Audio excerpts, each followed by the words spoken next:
ফরিদপুরে যৌতুকের জন্য স্ত্রী মলিনা বেগমকে পিটিয়ে ও পেট্রোল ঢেলে পুড়িয়ে হত্যার দায়ে স্বামী রয়েল মণ্ডলকে যাবজ্জীবন কারাদণ্ডের আদেশ দিয়েছেন আদালত। একই সঙ্গে ৫০,০০০ টাকা জরিমানা, অনাদায়ে আরও ৩ বছরের কারাদণ্ড দেওয়া হয়েছে। সোমবার দুপুরে ফরিদপুরের নারী ও শিশু নির্যাতন দমন ট্রাইব্যুনালের বিচারক শামীমা পারভিন এই রায় দেন।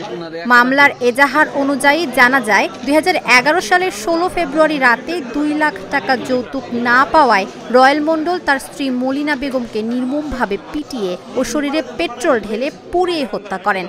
নারী ও শিশু নির্যাতন দমন ট্রাইব্যুনালের পাবলিক প্রসিকিউটর গোলাম রব্বানী ভূঁইয়া রতন জানান, সাক্ষ্য প্রমাণ ও আলামতের ভিত্তিতে রয়েল মণ্ডলের অপরাধ প্রমাণ হওয়ায় আদালত এ রায় দেন।